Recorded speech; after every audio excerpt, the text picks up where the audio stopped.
We're ready to start. We don't have to wait. So yeah, that's what I showed. That we already started. We have started. Yeah, okay. we are online now. We are online. Okay. So Someone's here.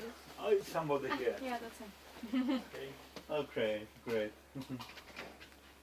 Please come.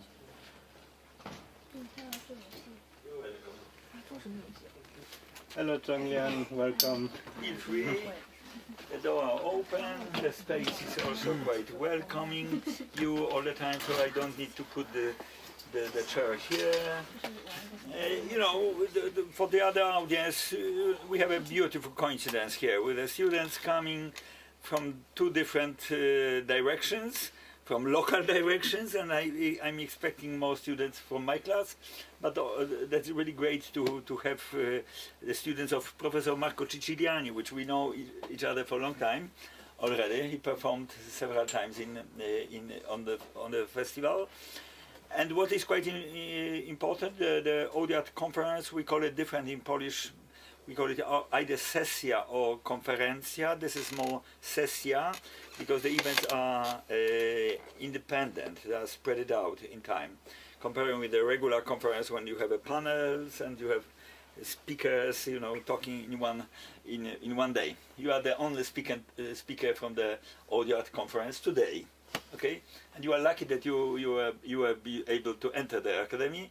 We are also happy that we are all here inside already. We are protected, you know, which is the most important. I don't know what danger it is, but I hope that not too big. Okay, Marko. Then we see already your institute. I think that this is also quite special that you didn't come to show your art, but you came to show your students' work, which is great. Tomorrow we have similar actions from our students also, nice. so we'll make the joint venture concert. Okay, your right. turn. Yes. Thank you, Marek. Well, welcome, and I'm very glad that I'm having the support today by Leonie Strecke and Zhonglian Yu. As Marek already announced, they're both students at the Institute of Electronic Music, where I'm teaching. What I'm going to do is, the reason why we are here is because tomorrow we will have a concert with student works. So altogether 11 students are coming from Graz, or the majority has already arrived. And so tomorrow we're presenting a concert, and therefore I thought it would be also nice to give the opportunity to the students to talk about their work. What I'm going to do is I'll just give a general introduction into where we're coming from, what we are, etc. And then I'll pass on to Zhonglian and Leonie. As Marek already announced, my name is Marko Ciciliani, and we are all from the Institute of Electronic Music and Acoustics, which is part of the University of Music and Performing Arts in Graz, in Austria. And this is in fact a rather old institute. It has already been founded in 1965, so it's one of the oldest institutes of electronic music in an academy in Austria. There's one in Vienna, which is 2 years older. And it was actually started out of enthusiasm at first, because there was one professor teaching jazz who was very much into electronic music and also into engineering, and so it was his initiative that the whole thing got started. It was in 1972 that the first study program was started, so we actually just celebrated the 50th anniversary. And it was a joint study program with the University of Technology in Graz, and it was a study program in electroengineering and sound engineering. So this study program still exists today. However, in 2005, also a master course in computer music was established. And here the difference is that the sound engineering course was very much into natural sciences. So it was really primarily about engineering. It was not an artistic course of studies, whereas the master in computer music is an artistic subject, which means that the main goal is that you're educated as artists when you take those studies. In 2014, eventually we also created a bachelor program, so that now we have both those blocks, bachelor and master in computer music. And I'm just looking at my notes to make sure I don't forget something.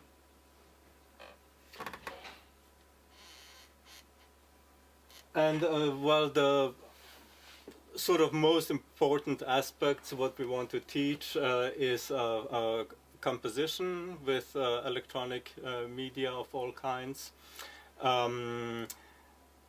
Students are taught also in music informatics, so that they can develop, are taking courses in building instruments by using microcontrollers and various input-output devices.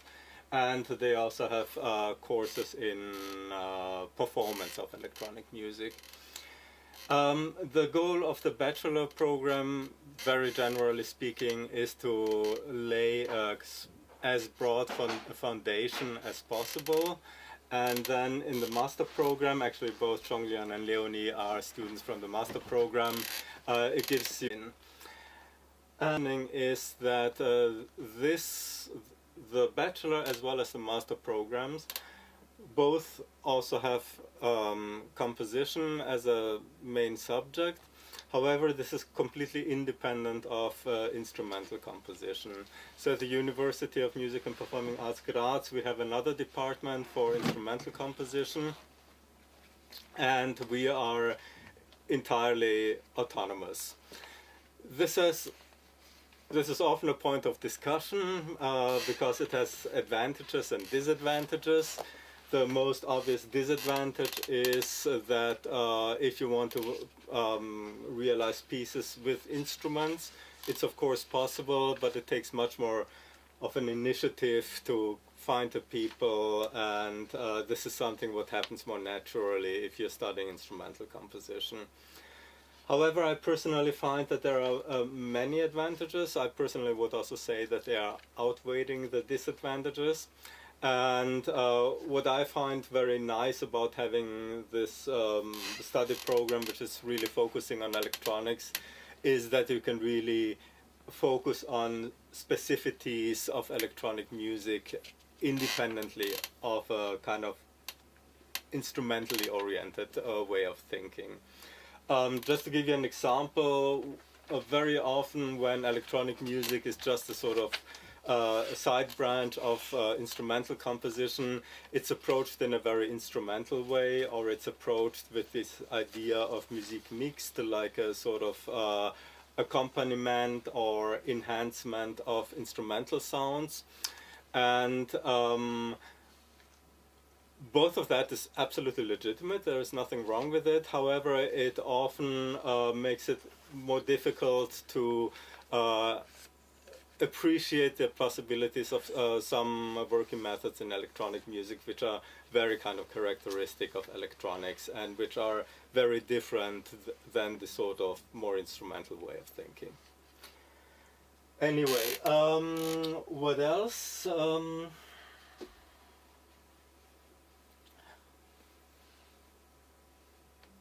At the university, we also have a doctoral program, and that doctoral program is a sort of individual department. However, at our institute, we also have many doctoral students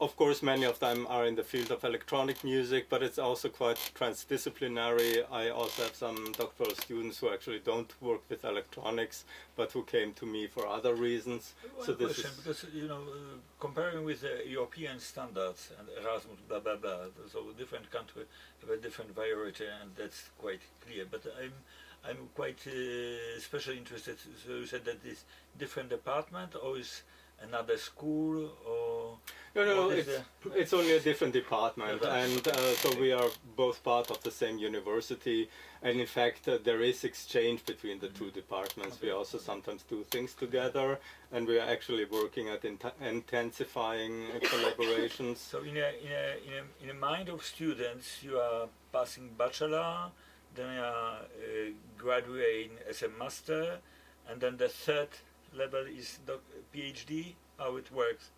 Or it's completely different? Because here we have a lot of discussion, and we have new regulation, like science constitution, science and higher education constitution. It's a lot of bad and good discussion. Well, that's why I'm curious. Yes, I mean, general crisis in our continent. It's like also like a something, to compare with Slovakia, with Czech Republic, with Ukraine now. That we are working a lot with them, so trying to get them European standards as well, and some of them are not quite correct, so that's the point. We are actually not so much in support of this idea of doing a bachelor, master and doctorate. This is very typical for Great Britain or the US, where very often the doctorate is almost like a sort of second master, I would say. Yes. And the idea of this doctoral school... It should be done before 35. This is it's really like a requirement now. It's actually the opposite. In Graz we have this idea that ideally you shouldn't do the doctorate after your master, but you should first in a way collect experience as in the field as a musician or composer or performer, and then if you get to a stage where you're really concerned about a particular question, that's kind of the ideal point to start a doctoral. And we do have exceptions. We have a few students who really did bachelor, master and then doctorate, so it's not something that we are completely excluding as a possibility, but actually this leads to many more discussions than the opposite. So the idea of the doctoral school was really to give the to understand the doctorate as something where you can deepen a very, very specific interest which emerged through your practice as an artist. And I think that this is quite valuable. I mean, I'm always, not always, but often in support of students who also have the urge to go into a doctorate early on. But I personally, I've also done I started my doctorate when I was 37, so it was like more than a decade after I started, after I ended my studies, and that was really great. Like my doctorate was so much fun. I really enjoyed it and learned so much through it. And I don't think that I would have benefited from it as much if I would have done it at the age of 26. Yeah, well, just to wrap this up. A pencil to write your names. That's the list for today.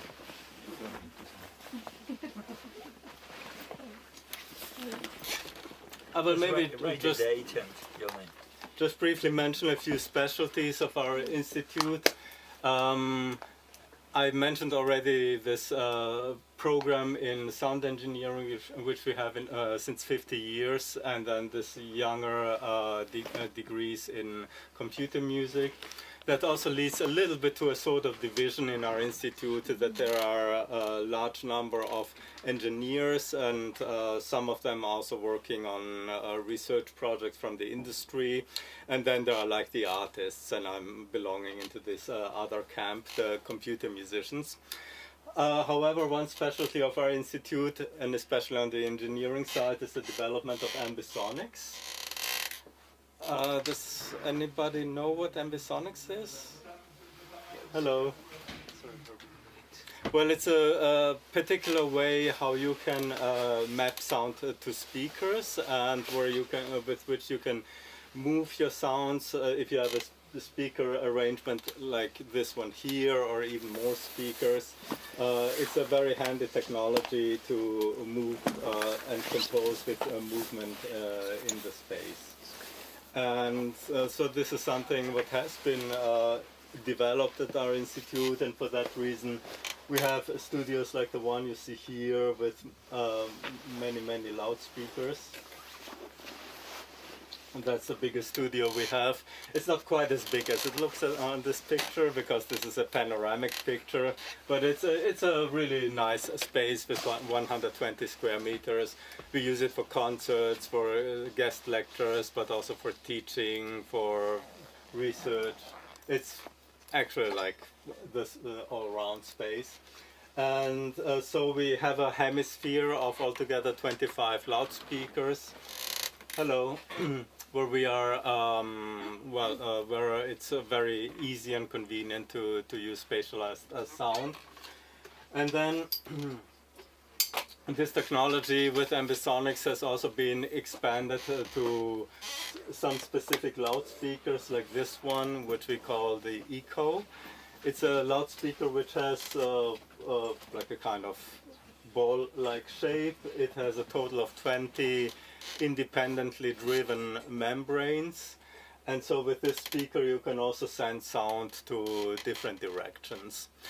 It's using it's based on the same technology that we use also for the hemisphere, where the sound is just played sort of into the space, and here it's the opposite. It's from the speaker it's going outwards.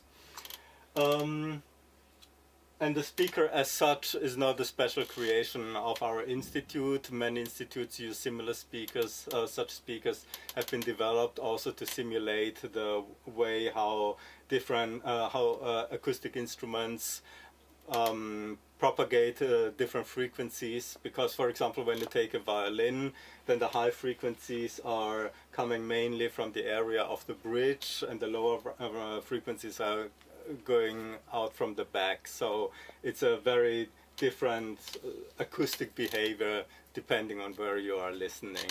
And so such speakers have been developed to study and to simulate such acoustic properties of acoustic instruments. However, this has been developed to be an instrument in itself at the IEM, also with the help of some special algorithms which can be applied to create a so-called beamforming, and that means that the directionality of the speaker is quite strong. And musically this is interesting, because when you can send sound to a very specific direction, you can also get quite specific reflections from surfaces, and through that you can really create a very immersive three-dimensional sound experience only by using this single speaker. I often experience concerts with this speaker where I had the feeling that the loudspeaker is hanging somewhere behind me, because the sound was coming from there, but this was only the result of certain reflections. And as you move around in the space, the reflections change, so there is no sweet spot, so to say, for such a speaker. It's more like a sculpture, a sonic sculpture, and depending on where you're standing and listening to it, you'll get a sort of different impression of the piece. This is a really nice speaker, and unfortunately it's quite expensive if you build it. So we also made a low budget version of it. This is called the 939. So this one has a total of 20 membranes. And this one has,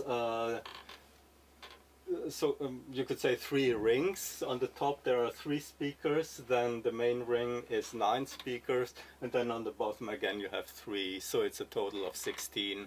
But they're much smaller. This speaker is about this size, and the one I showed you before is about this size. And this one is from a 3D printer. It's very light. you can build this with everything included, including the amplifier. It costs around 1,500 euros, and the other one is about 25,000, so it's much more expensive. So this is a more affordable version, which sounds very different, but it also has quite interesting properties.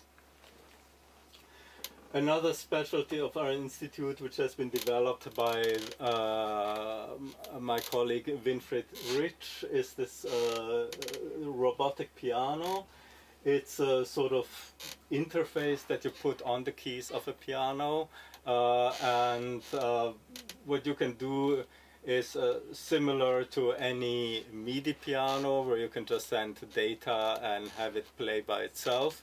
However, the specialty about this interface is that it can create very extreme densities of sounds. It can create as many, up to 100 repetitions of a note per second.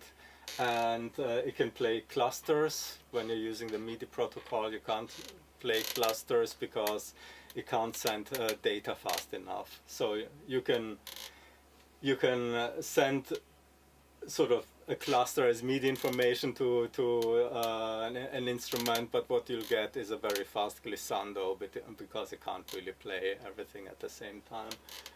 This one can, and you can do some quite crazy things with it. There's a composer, an Austrian composer living in Germany. His name is Peter Ablinger. He has created a whole series of pieces in collaboration with Winfried Rich, who constructed this.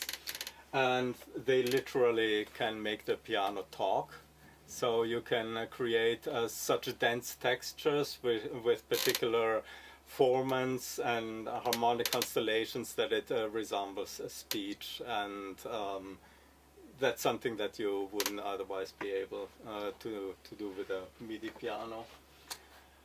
Well, I think that's about it as an introduction. Are there any questions so far? Well, then I would like to invite who of you would like to start? You can go first. Okay, I will. But I do need like power for charging the PC. Can I get a pencil? Okay. Actually, I have a quick question. Yes. For the dome speaker, for beamforming, what kind of framework are you using to drive those speakers? Well, I guess to do beamforming, is it something that's like extrapolating higher order ambisonics, or is it like related to wavelet synthesis, or is it? It's actually a particular way of filtering the sound, which leads to cancellations in certain frequencies, through which the overlap in lower frequencies can be compensated. Because the problem with such loudspeakers is that, or with any loudspeaker, that when you have high frequency sounds, it's relatively directional, and the lower you go, the broader it gets. And so this beamforming algorithm doesn't really do anything with the high frequencies, but it prevents the low frequencies to become broad. So they are solving this with technically they have specific impulse responses which are loaded as filters. So they're not impulse responses extended in time like a reverb would be, but they're actually just applied as very specific filters. And through this particular way of filtering, they can create those more narrow beams also in lower frequencies. They are also not as narrow as the high frequencies. That seems impossible, but they are definitely more directional than if you would just play a sound through them plainly. Sure. Thank you. Sure. Do you need sound as well? No. Okay. I just Then let's just flip the cable. And you can give it to me, I'll connect it.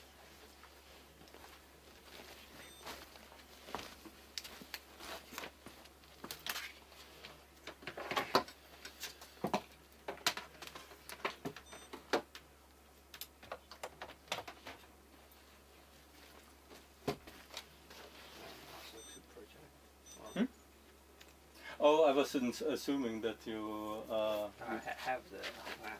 do you have something to project, or if you don't, it's not a problem. Could be. Like, yeah.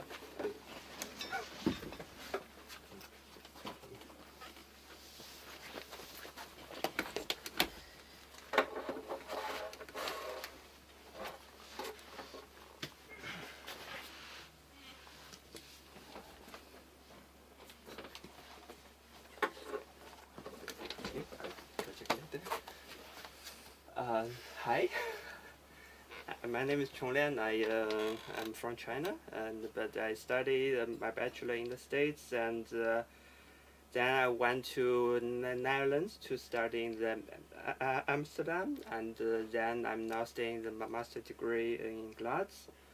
So since my studies in Amsterdam is also a quite, I would say,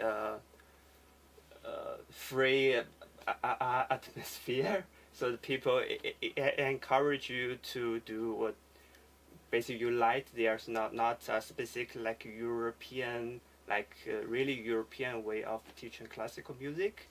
So so in that I did develop an interest in like interdisciplinary or multimedia composition that use different things, and the piece I'm going to show tomorrow is a recent like the piece.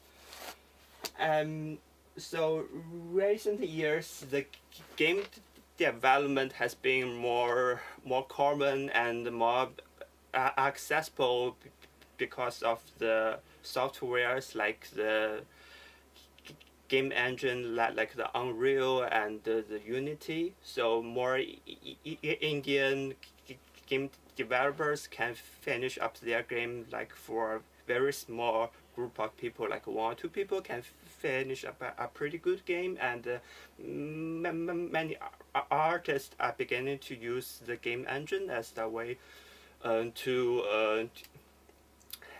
as the like the point of departure of the composition. And Marko here several years ago has a pretty good project.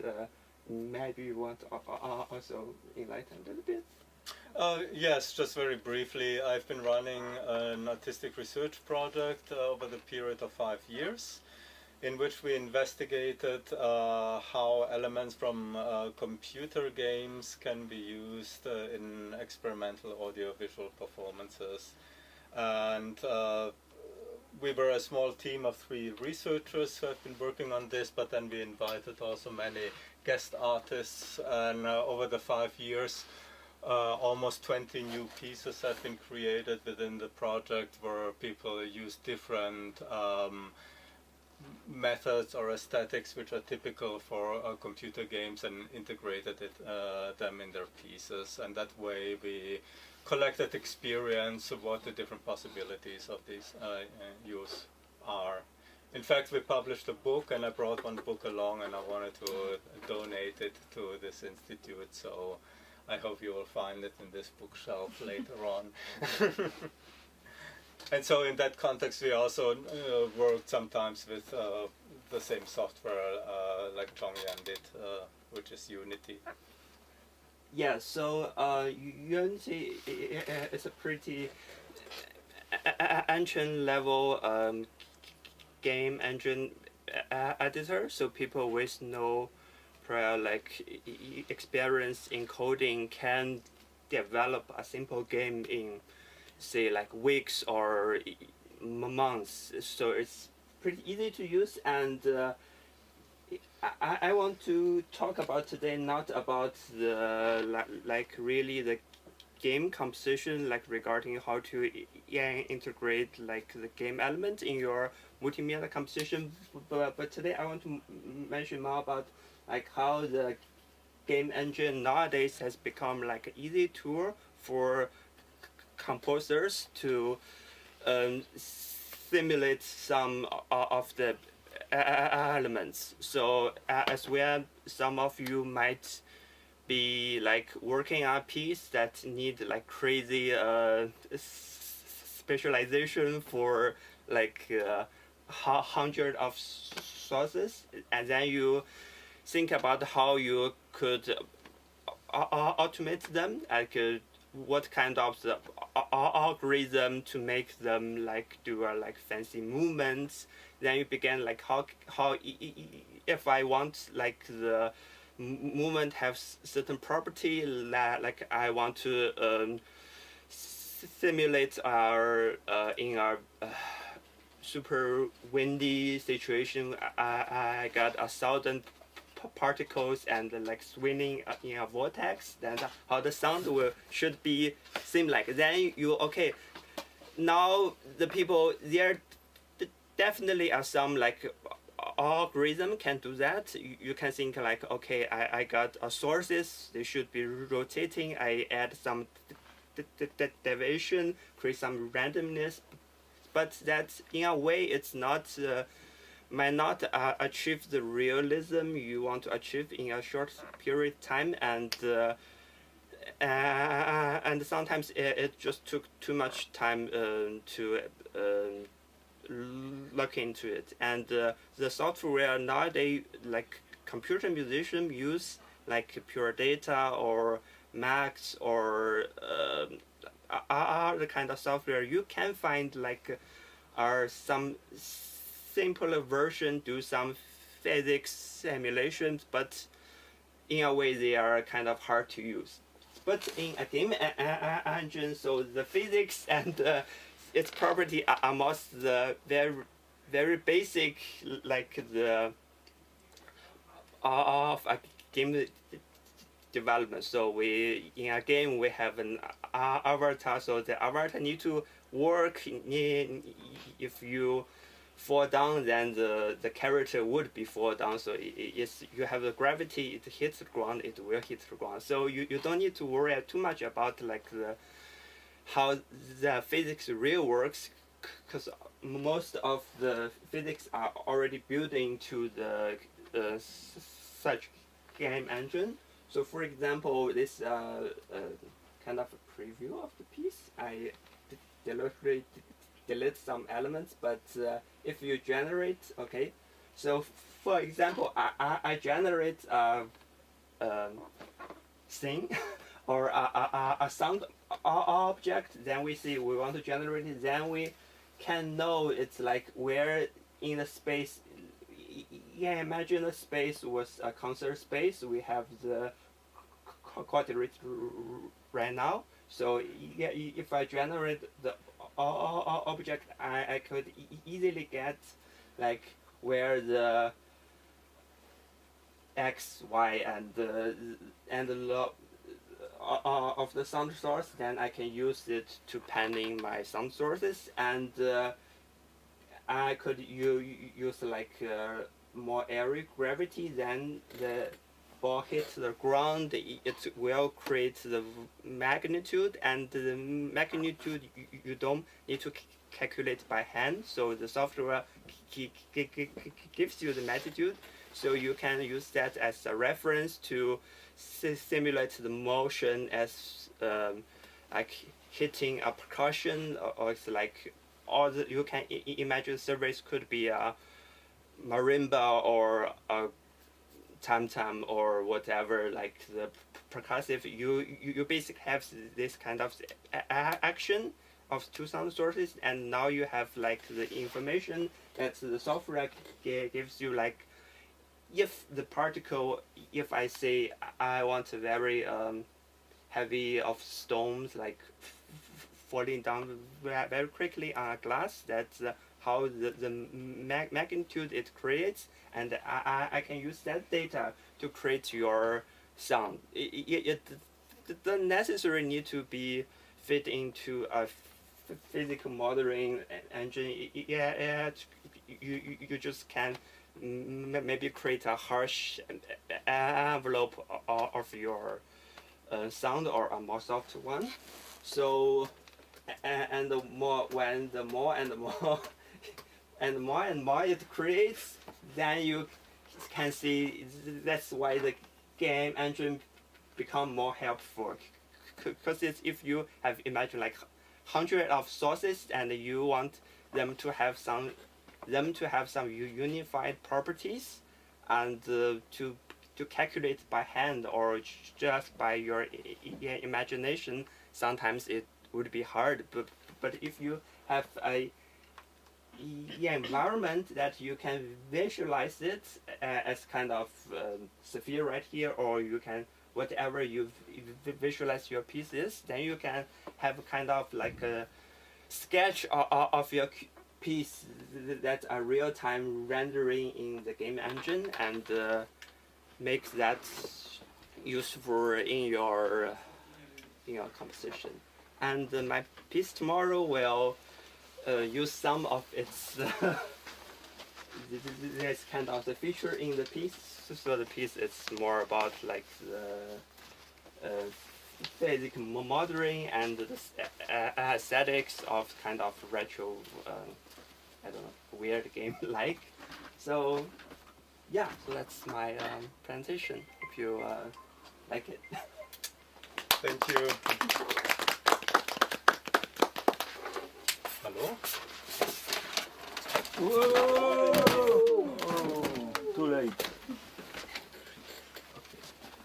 I'm sorry. Ja, doch, kommt. The same like in front of the main venue. I park the car behind the truck. Then I check whether the driver is inside. No. So I put the car just more to the sidewalk to be visible. Then I carry the stuff inside. When I going out, then I turn that he's starting. So I jump and I start to bank to there, and then nothing. So I went to the the backside of the car and start to banking.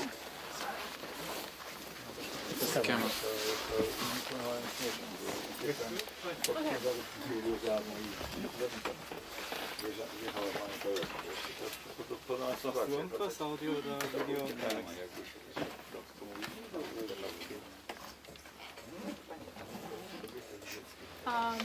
Okay, so thanks, Chongyan. I will also do a very, very short presentation about my piece tomorrow. But first of all, my name is Leonie Strecker. I'm a composer, sound artist, and performer of electroacoustic music, and I'm doing a master with Marko in computer music in Graz. So my work for tomorrow for the concert is a lecture performance, and I would like just to explain a bit of the choice of format and what's my thoughts behind that. So in general, in my work, I often try to create audiovisual situations, I would say. And why? Because I can bring a lot of different elements together in them, such as sound, obviously, but then also visual elements like videos, but also room design or movement and text, and also aspects of performance. And I sort of find it very interesting how these elements can really bring together a multitude of contexts and approaches to work that can then be combined into sort of a compound meaning. So I find it interesting if every element sort of brings its own context and its own sort of properties, and to then combine what elements can bring. So I'm not so much interested in like visualization or sonification, but rather to really create like a meaning that goes beyond of the single parts of the work. So yeah, but sometimes I did feel that it can seem a bit constructive. For example, if you want to bring a video into a concert work, and then sort of the context of the concert doesn't really fit with the visual idea, because already the concert itself brings so much to it. So, and that's why I've always been interested in formats that sort of seek like how to get beyond that point. And that's one of the reasons why I've been very interested in lecture performances lately.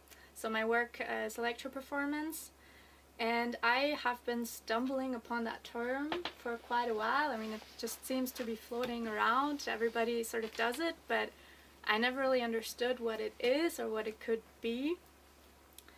But then it really became apparent to me that it's like the perfect audiovisual format, or a perfect audiovisual format, because you can really bring together a lot of elements. Like you have somebody who's conveying something with the voice or speaking, you have a text, you can make use of documents like sound recordings, videos, or pictures, whatever you think, and everything comes together very naturally, because that's just what you do when you do a lecture, right? Like everybody does it. You present stuff and it's completely normal.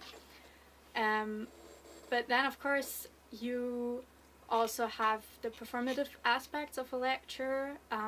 For example, the way a person talks or presents something, the use of voice, the way of interacting with the room, the body language, the way of interacting with the audience, and the list could go way longer, of course, but these are all aspects that you can think of when you do it, when you compose or create the work.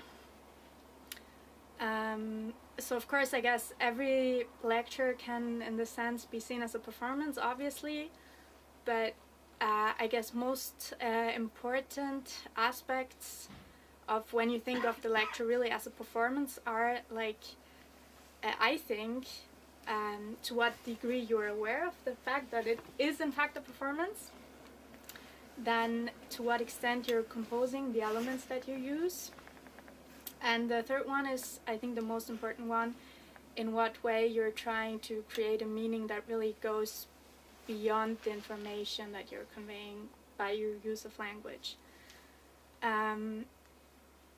So, and obviously in what way meaning is created can be very much argued about. I think everybody in this room probably has a different opinion on this.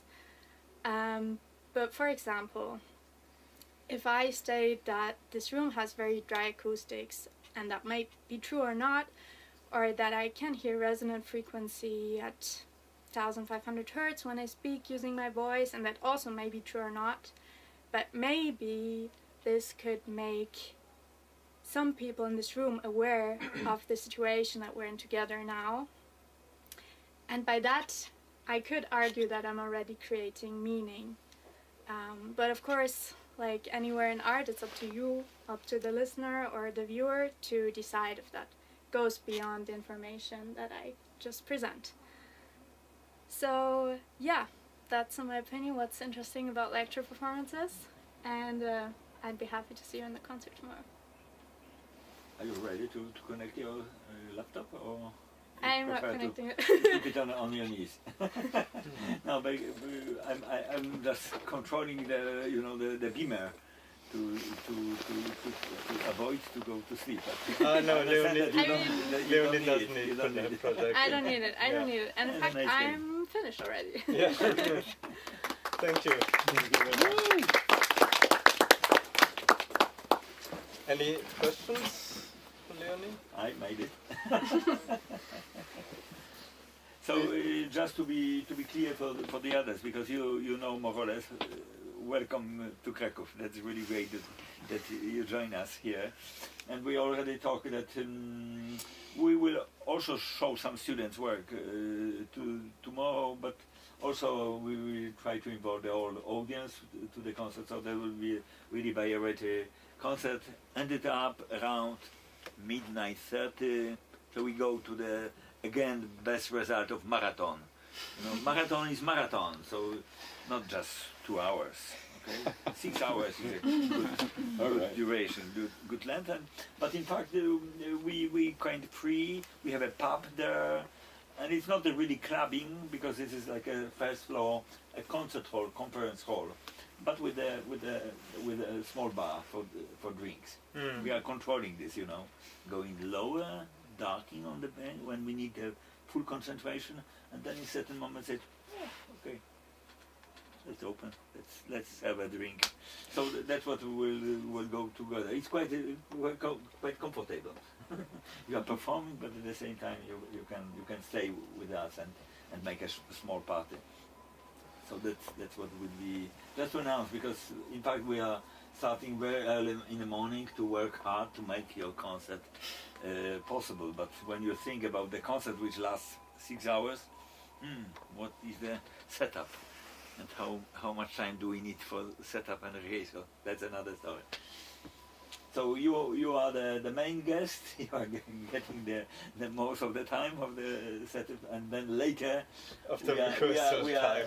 You know, The concert we're making time. a kind of schedule, but also like a simultaneous schedules. You know, we are playing like floating between different stations and so on. So that would happen tomorrow. Great. Okay. You have still time. You know. Yeah, but What's the some others? of the newcomers like to present something. Can we make an interview with you? Who are you? You can Where do as you wish. I can just Maybe I can briefly yeah, introduce who arrived. This is Anton Tkachuk. Huh? He's Nice to meet you. you've been you're in the second year, right? Uh-huh. Third year. Third year. Bachelor computer music, originally from the Ukraine. Then Luka Kozlovacki, Poland. No. third year master from Serbia, and Benjamin. Sorry, what's it? Kubacek. Kubacek. Benjamin Kubacek. You're the only Austrian, right? Half Austrian. Half Austrian, okay. And you're also third year bachelor, right? Yes, exactly. Okay. Yeah. Okay. Bachelor, I don't want to say that the best but in fact, in many schools, the main energy, the first year is like, then the second year is the real work, and then the bachelor diploma, in the case of intermediate, of our intermediate, are really on top. And then the master is problematic, you know, because we extended the master, you know, for one semester more. Because first year of master is doing nothing. It's like relaxing or being already, you know, bachelor diploma graduated, okay. And then the third group is quite great. The group which is arriving to master course. They were not with us before, so it's like a meeting between two groups, and that's really something. It's really great. So mostly this is like a cross grade, I call it. It's cross grade coming from another school to this school, because well, it works on all schools the same. Okay. We also have a couple of students who came from Krakow. Really? Yeah. Come and say. Alisa Kobza Huh? and Katarina was also here, I think. Yeah, they're from Ukraine, but they were studying here. Yeah, Yes, yeah, yes, yes, both yes, of yes. them, yeah. Yeah, Alisa is. We will perform her piece tomorrow. Oh, cool. Yeah, well, which is regular because we have the block called UAM, is Ukrainian Association of Electroacoustic Music, you know, which are the part of SIME, ICEM. That's another structure. Austria doesn't belong yet. I don't know why. I also don't. Should we call Vienna or Yes, called Or Vienna Graz. or Linz, but not Graz. or Linz? No, not Innsbruck. I was very much No. involved with Tyrolean art, but in the past, you know, Yeah. that was quite nice to look from this perspective. And amazing for me, amazing, especially the small towns and the language, which is changing. From village to village. You don't understand.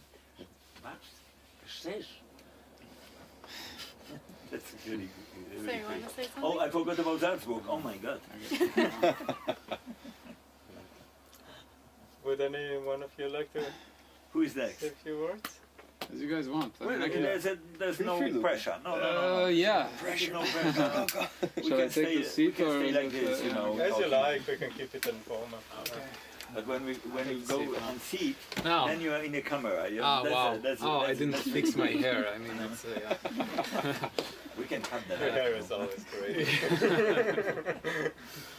Let me check. Ooh. Oh, I interesting, love yeah? it. Yeah.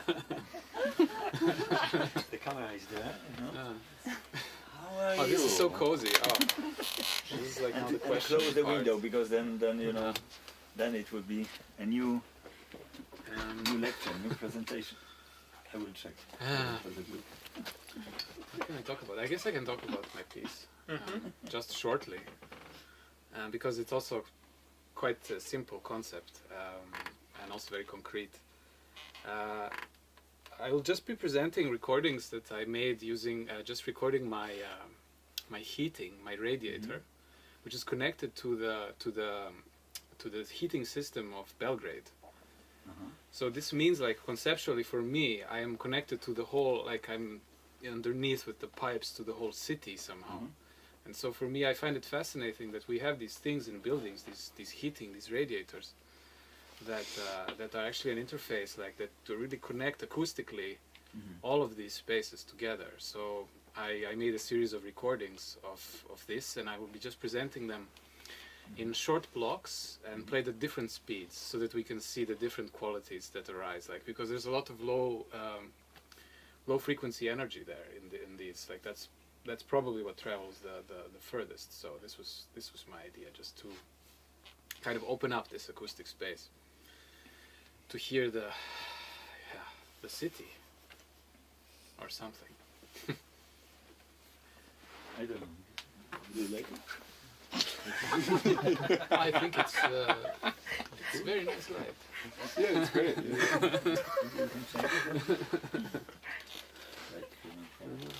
Oh, Whatever you say, I think. nice aesthetics. I think I there. preferred the thing before. The That other looks a one? bit scary now. Scary.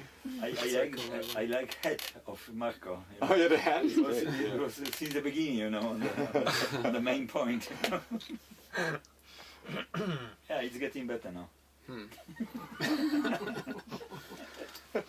And maybe it's interesting to mention that you use this geophone Yeah. microphone, which is a very special microphone, right? Yeah, I use the geophone from LOM. The movie. Which is this, like, like, it's actually made to record seismic data. Like And it's, earthquakes. And Earthquakes, stuff. yeah, it's More then interesting. repurposed as a field recording thing, as a microphone. Cool. What's the name of the device? It's the geophone. Go. Yeah, Geophone. yeah. Do you own that? And it's a manufacturer in I loaned Slovakia who makes Oh, right. those Good for you. LOM, they're called. Lom. They're, Jonasz Yeah, Gruszka. yeah, they're developing fantastic Yeah. microphones. That's not the only one.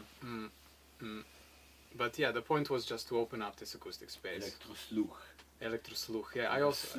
Yeah, In Polish elektro. it's słuch. Uh-huh. Elektrosluch. And beautiful. Beautiful. You can get it, but I don't know now, DIU, because the cheaper one for €50 or 150 is like a ready-made stuff. But this DIU is a nice concept. You can assemble it or not. Do you want to say just a few words about your other projects, with the Synthi 100, because that's also kind of special. Yeah, I mean, I actually usually I like to work a lot with the very rare and very old Synthi 100. Oh, cool. Okay, from Synthesizer Belgrade. In Belgrade, yes? It's in Radio Belgrade. Yeah, Vladan Radovanovic. Yeah. Actually, I met him. He's not really there anymore, but I know him. Yeah. There was another guy, Paul Pignon, but Paul Pignon also. Yeah. but he was- Paul Pignon actually still is lurking Yeah. around there. He's in Stockholm, Yeah. EMS. I also went to EMS at one point Okay. to play with the Bukla and stuff. Yeah. Familiar places. Yeah. But I really like the Synthi. I'm quite in love, actually, and I'm trying now to work from the perspective of actually analog computing, and that all synthesis that we are using, all these synthesizers come from the analog computing realm. So I'm studying computer music. So You know that this studio is EMS studio also. Peter right. Zinoviev was here also with us. So yeah. collaborating Yeah, I for saw a long the time. image. You had a couple of. But do you have any 73. That Do we you have started any in EMS? 73. Do you have a Synthi or We something? have still some. Not City, because that's a longer story. Not, I don't want to interrupt because that's a very special story. About we are celebrating 50 years anniversary tomorrow. It will not tomorrow. Oh, maybe tomorrow. Why not? Yeah. Well, next year. Next year. Uh-huh. 73. That was the starting point. Cool. Yeah. Well, the people from Belgrade, they like to say that the first, they ordered the first Synthi 100. It is by Paul Pignon's design, or the Paul Pignon's order. So he made the spec, and then but they didn't deliver it first to Belgrade, so kind of, I don't know. There are quite strange stories about, you know. Yes, yes. In this region, another one was in Sofia, Ah, in Sofia, yeah. one was in Moscow, and we don't know where it is now. That's We still not have ours. because of the current situation, but in general, like Theremin Center is now moving to Greece a little bit, like with Andrei Smirnov. He His son is studying evacuated. at the IM. He's not anymore longer in Russia. Andrei also left quite Russia. complicated and complex story, but really important. Well, the only reason we still have the synth is because it cannot be carried out of the room. The wall had to be knocked down and rebuilt in order for it to be. They had to, and now you can't actually compare with Teletautorium. Yeah. That's nothing. It's It's really nothing. small. Yeah. Sure, but And it was portable from Tadeusz Kahil. He made it as a portable. Well, From yeah. training, put into how the- portable in to the which way? train Like track. what To is the train, yeah. portable? Yeah. Only 300 tons. Holy moly. You could put it on any train. So does anybody else want to be in the light now, so that I can? Okay. In fact, oh, thank you very much. In fact, you know, Intona Rumori was miniature. Yes. comparing Who's with next? those large things. Definitely. Just gonna do this. So Anton who or next? Benjamin? Who next? Sure, Anton, do you want or? And the other one. Sure. Okay, Camera Jack is and boy. ready. Here we go. Okay. Hello, my name is Benjamin. Oh, you introduced us. Okay, thanks. Yes. Keep the order. Okay, I'm Marko, gonna. introduce him. Now, Benjamin Kubacek, third year bachelor in All computer right. music. Yes, I'm half Austrian. Yes. All right. It's different, why yeah. not? No, next presentation. Okay. Oh, different Yeah, why not? aesthetics for everyone. You Oh, know, that's great. advanced I like lighting that. You don't have the hair to justify the light. I try, but I keep them hidden. That's true. All right, I'm gonna. I'm gonna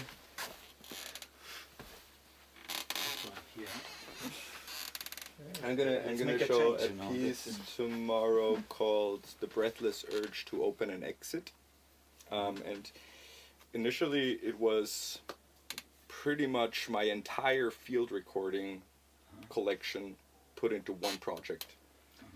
That's how it began, and I did it 2 years ago, and then this summer I showed it to Jamie Reis, who is the composition professor in Lisbon, and he said spend 200 more hours on it and it'll be great. So I maybe spent 150, maybe 100 hours on it, and it turned out quite well. I like it now.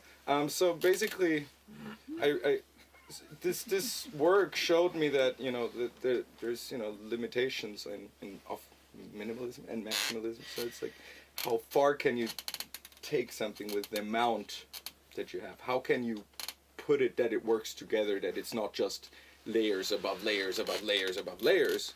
How can I put it together, I guess morph the sounds in a way. Now my problem is I've spent all my field recordings on this one piece, which is 6 minutes, so now I have to spend another 5 years to create field recordings for the next piece. That's how I feel a bit. But it's a very, very interesting... Just recycle. Yes, recycle. I will. Actually, a lot of the recordings are done actually all the recordings are done that I've used for this piece are from traveling. I mean, I don't sit at home and do field recording, so it's obvious. Yeah, you travel to do field recording, and it's always a. I sit at home. I mean, So the piece, yeah, Anton put it quite nicely. It teleports. It sort of takes you to one place and shoots you to the next, and sort of. But I managed to have still this arc. So I think it works quite well. Yeah. Else than that, I don't know. I guess enjoy. Do you process your sounds, or do you Yes. keep them very natural? Oh, they're all like, it's pretty much 50-50. So there are very dry. So I use the space a lot. So I have this huge collage, some background noise almost, and then shoot it to a point where it's just one dry sound, and then just collapse that sound again. So I've used the 8-channel array for that as well, just to sort of use that very wet sounding atmosphere, have that sort of surround you, and then at certain points when the dry sounds come, it's spot on just one point in the room, sort of.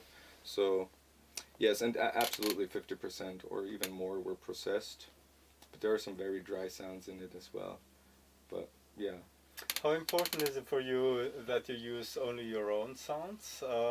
I know people who really don't care whether they get their sounds from a data bank, and there are many nice libraries online and other resources. Absolutely but many people also need this sort of personal connection with the sound in order to be able to work with it. I'm one of those. Oh, okay. Yeah, I think so. Well, for me, I love just doing recordings anywhere. You know, like today I've done 2 hours. The first one was an hour of bus driving to the airport, and the second recording was an hour of flying in the airplane. So, and I got seated to the. It was quite fun because I've written this piece which is called you know, the urge to open and exit, and the whole sort of, for me, the whole energy of the piece is this: what if you sit next to an exit in an airplane and you're like.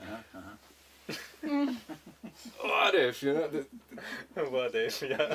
You know? And actually today I didn't sit at the exit, but nobody was sitting at the exit, so the stewardess came and was like, would you mind sitting at the exit? And me with my recorder, yes please. You know, like, please explain to me what I have to do. Like, and then in my recording she explained, like, you have to pull this and turn this and then take out the thing, and then you understand? Are you okay with that? Thanks. You know, thanks. You recorded everything. Yes, it's all there. Yeah, so your new piece is on the way. Yeah, there's the next one coming already. So I guess it's going to be a similar approach. And what I like about this piece most for me personally is that I hear the style now. So I've worked on it that much that I listen music in my head in the style of that piece that I've written. So that's sort of, for me, the first time in electroacoustic music. I've known this feeling from previous, you know, playing jazz and be like, oh, figure out things, and hearing the music you want to write. But then once I started studying this, it sort of, you know, got distracted by all this overwhelming information, and, you know, I just dove into one type of creating sound, one type of synthesis, one type of creating a piece, right? And now it's back to this open view. I can use this, I can use that, and put it back. Now I actually hear this type of music, and I'm really looking forward to create more in this style, sort of massive amounts of samples or recordings, and try to arrange them in a musical way, I guess. Yeah. So that's my piece. Enjoy. Fun. Thank you. Any more questions? No. Okay. Okay, great. Thanks. Wonderful. You want to? Ready? Or we want to stay there? I can turn the camera. You can sit just in front, you know, just super close position, you know. Oh, so if you want to do this whiteboard, right? Sorry? If you want to do this whiteboard. Oh, I can whiteboard. You need a whiteboard? I'm sure you can use it, yes. Okay. Szkoda, więc tylko jest ten wykład. Okay, leave it. Sorry. Your turn. Go Okay, ahead. I'm 1, 2, 3, start. Oh, sorry, so the piece I will show tomorrow is music concrete, and before If I would be strong, I would say, what do you mean? No, sometimes it's Does good everybody to- know it's what to music do- concrete yes, is? It's too good to check it out, to make a check. Well, I'm not sure whether you all were on the first, because we were starting from Pierre Schaeffer and going backwards in time. You know, that was the idea to compare what was before. And then we mentioned Walter Ruttmann, do you know Wochenende, and then we landed on Intonarumori, talking about noise art and the concept.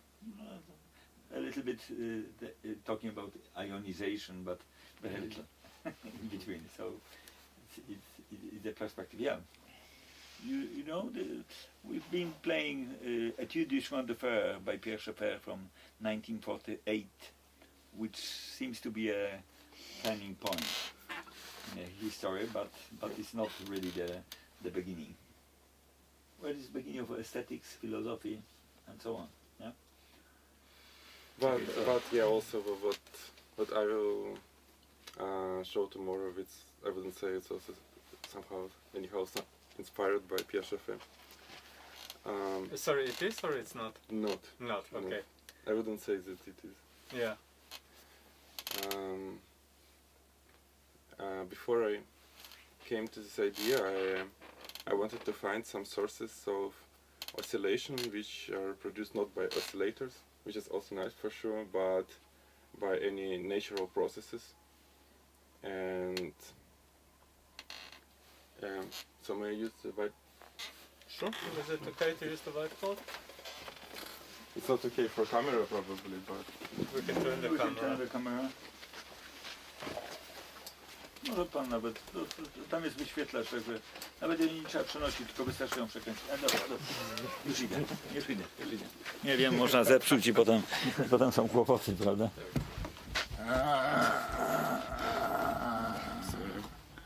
It's heavy. for the noise. Yeah. So I needed to find an oscillation, and somehow I realized. Can you sing? Sing? Probably.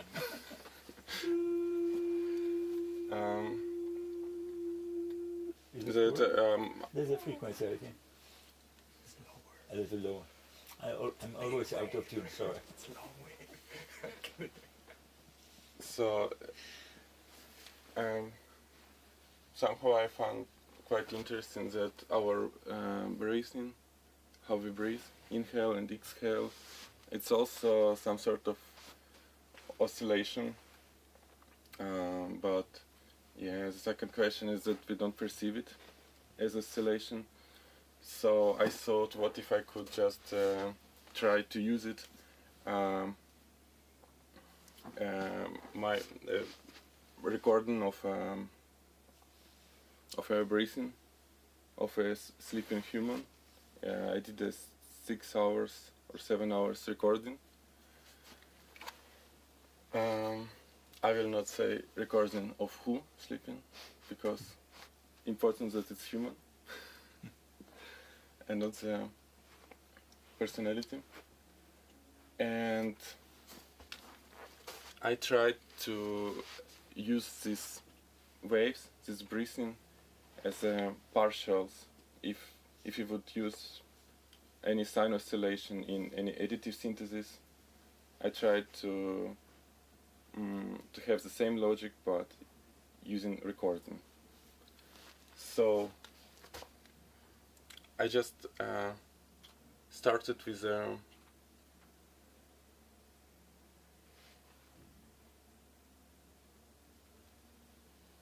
rate probably 0.25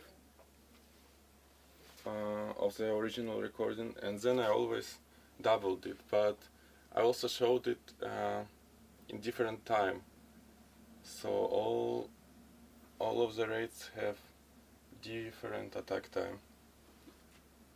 Then it was 0.5, then original,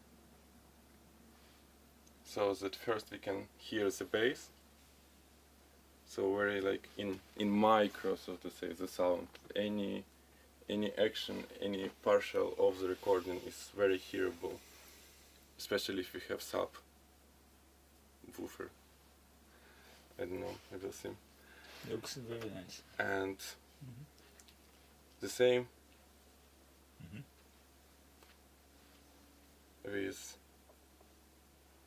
double rate, then 4 rate, 8, 16, 32, and I think 64 as well. And at the end, somehow it's really getting certain harmony, which was very unexpected, and even I had a lot of conspirology ideas, like if it could mean anything, that it sounds like this, because it's just breathing. It shouldn't sound that cool, but but it does, and yeah, I hope you will like it tomorrow. What else could I say? Yeah, some people sometimes find it even a little bit erotic, or I don't know, but it's just body, so I think it's also very individual, and it's just breathing. And yes, it's just one recording, played with different rate and different envelope.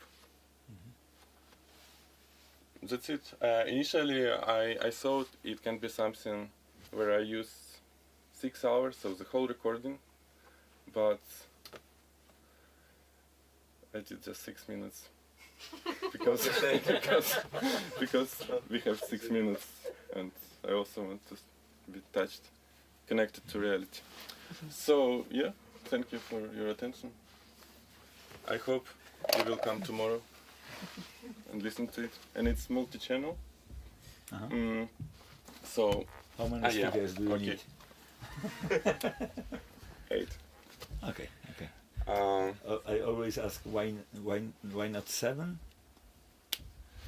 Because we have 8 in the studio where I could practice multi-channel, so it's also just question of We have 8 reality. speakers, but it's always different in a concert hall, yes?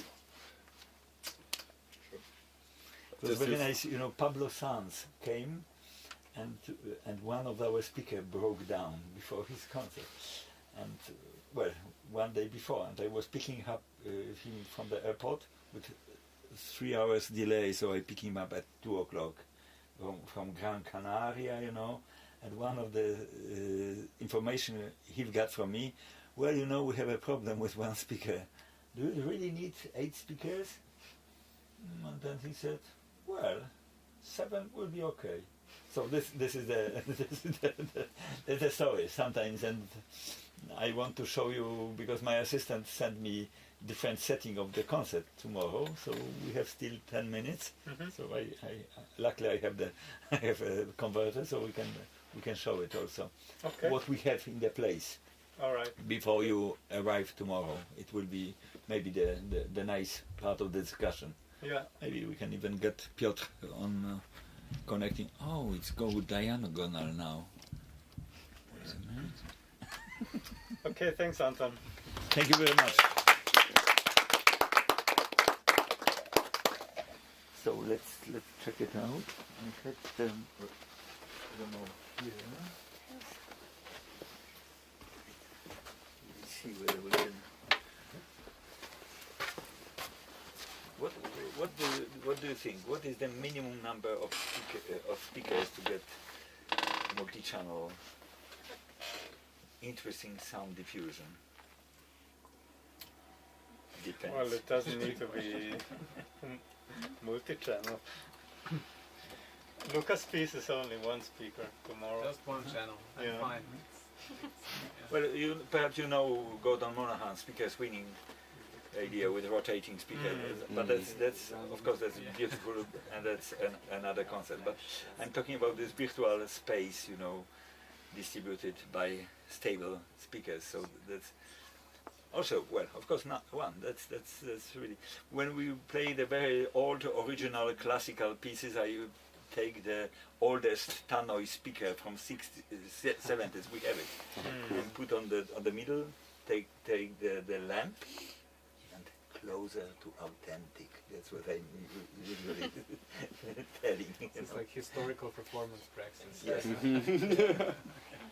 No, but well, I can tell you that we have a very nice water tower in Konin, in the middle of Poland, and they have a gallery with triangle system.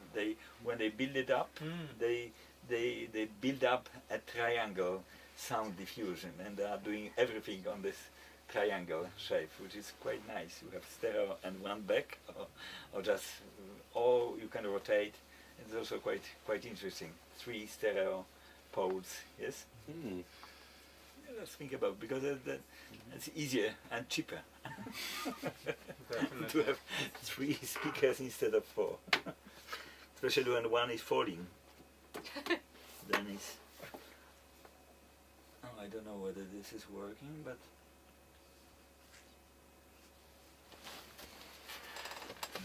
maybe not.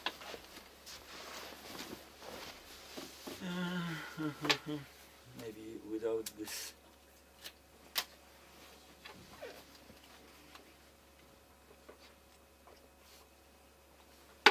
It's not working.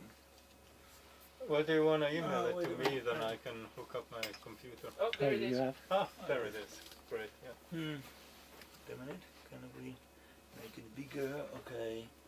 So that's how we enter the place. We go from the staircase and we go to the bar. This is the idea of the space. So then you surround and that's the main space. So originally there are 4 speakers here in the space, but when you want to get a symmetric or any other combination, the most useful is go behind the bar. You can visit the bar all the time, but that's the space we are talking. So that's what Piotr prepared as different diagrams, and in fact he's at home. He's not there, but he was asking me. So then he put this one because of the screen, and in fact I mentioned that we have also in this space immersive video. We have the full surround, and then the basic one, big one. So you have a choice: either you are connecting with the Ethernet with a line cable to the video server, or you are just plugging to HDMI to one projector. So that's on the left side from the bar orientation. Okay, and then he proposed the mixer in the middle. Before, in most cases we are putting the mixer here, and then we have the spaces quite free to move it, even to set more than one stage for performers. When we have 3 concerts in the night, it's more efficient to get prepared, especially for more complicated rider and schedule. So okay, so that's the second one, and I think we'll have, of course, time enough. Then he put another schedule like. I know what happened. We have a problem with the local line, of course, with this router, which is sucking the devices sometimes. It's really crazy. The easiest way is to switch it off.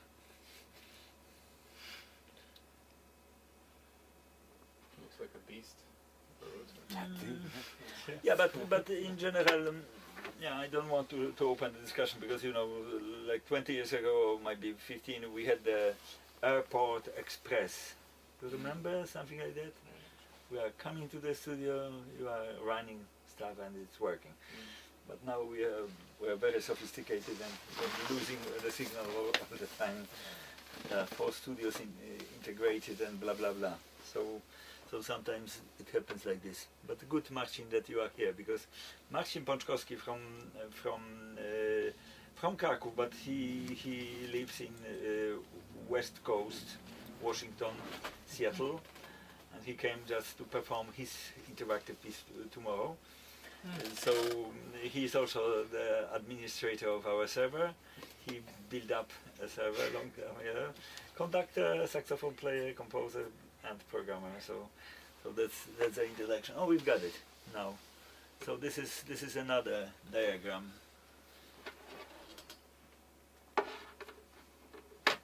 This is another diagram. What is different? Maybe no different. Oh. but just let you know that we are considering different settings for Okay. tomorrow. Yeah. The numbers To make you more comfortable, or more confused. I don't know what is. Huh? The numbers represent the channel numbers? Yes. Okay. Yeah, I thought that the one in the middle would be number one, Okay, but I'm okay, sure okay. we It's can okay. get You past that choose. easily. You will choose. You have time. I hope that you have time enough. I hope so too. It's a pretty tight schedule with 11 pieces. But Yeah, then the number manage. of the marathon is longer. We have Yeah. also live performers. There are two bass clarinetists, female bass clarinetists, and Marcin and Octavia. I get that your sister is also performing live. Yeah. Yes, so that will be. Can you play together as a family? No, I'm kidding. I mean, the funny thing that you ask is that actually she asked me if we wanted to do something together, but then she wanted to do Okay, something okay. separate. So yeah, it was considered. No, I know the piece because you showed me. So that's really solo piece, Yeah, yeah. by my opinion. Yeah, we would have to do That's something. quite clean. Yes, so that's the point. I was also reminding, which was obvious, but that we have many video pieces as well. So this is always kind of logical.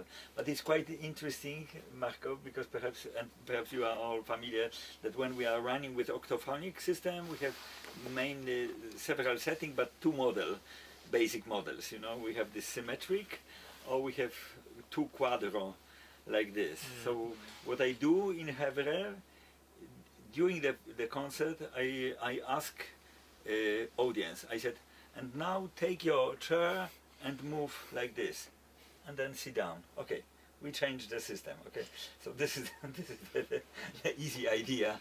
Otherwise, we have to struggle with the speakers. Sometimes it's easy because we have some break, but when you have massive program and different release settings, that's one of the solutions. So just keep it in mind. That we can also do it like this, which we'll do with the piece with the audience. So that would be another concept. okay. All right. Well, So what I can suggest, the bar is still open upstairs. There's it's on the 6th a beautiful floor. view, but it's already dark. But still, it's nice to look at the dark city because the Babel Castle is with the lights, and you have this view.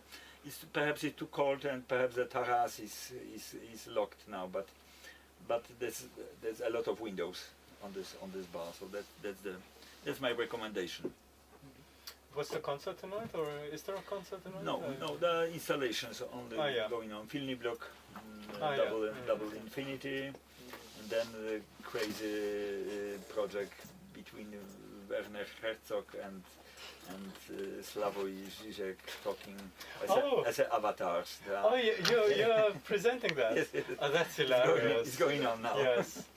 Oh, that's there. fantastic. And then the third one is we close it, circular ritual by Martina with semantic phenomena, the vibration of water, and we go now to the next installation called Utopic Acoustic Architecture, which is also quite kind of crazy installation by Maria Olbrychtowicz. The very short story, one of the elements, she was fascinated by Steve Reich music for 18 musicians, and we sent the letter to Steve Reich. We never get a response. I told her, you'll never get the response, but write it, because that's quite nice to send the letter to Steve Reich. And then we use program M. Who knows program M? Go to Cycling 74, then you will find it. Before Marx, there was algorithmic, beautiful program by George Chadaby and David Ciccarelli, the guy who invented Marx. So two guys made an interactive, beautiful algorithmic program, and we use it, and we composed music by Steve Reich. He never composed. So in this installation, the marimbas are playing the beautiful face music, and we hear the first reaction, oh, beautiful, Steve Reich, but it's not. So where are the installations? this installation will be opened tomorrow. So yeah. in fact, when you will be practicing, Maria will set up the acoustic utopic because her space arrangement is that she thought about to build up the concert hall where all is in move. So ceiling, the floor, walls are moving, and then musicians playing Ciciliani music for 18 musicians are also moving, and the audience is moving. So that was the basic story. Then we went to Unity. We start to design it, to check the resonances, to check what are the Doppler effects inside, and we landed on a kind of sound sculpture. This is a maquette of the concert hall, and you are coming and you are navigating the sound coming from inside, but you are like a Gulliver coming to the small concert hall, and you start to listen Steve Reich music which goes on inside.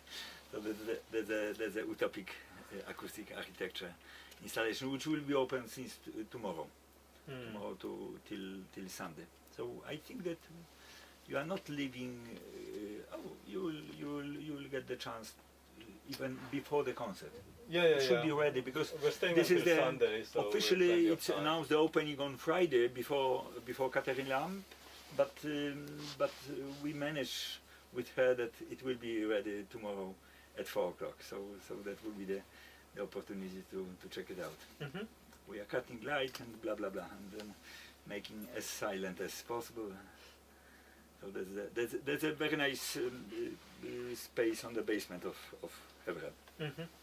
Also like a club. So we have a live after party also on Saturday in this space. We are using for different purposes. So yeah, this is it's over. 4:30 is over. Your lecture is over. Thank you very much. Thanks a lot. And yeah, I don't need to ask you whether you are okay with the city because you came here. So we just arrived. Navigated. No, everything is rather close in the center. You can walk even to Hebra, which is like a Jewish district, historical one. But from here it's like 15 up to 20 minutes. It depends. It's when we leave. Yeah. Okay. Are you alright? So you have to find it. Yeah. Okay. Understand. It's quite close to the railway station, so also relatively close from the airport. And yes, the place is a little bit. That that was our conversation about the apartments and so on. The apartments are in the very center of the city, and near Hebra there are also many other locations. So that's through booking. Tak, kończymy.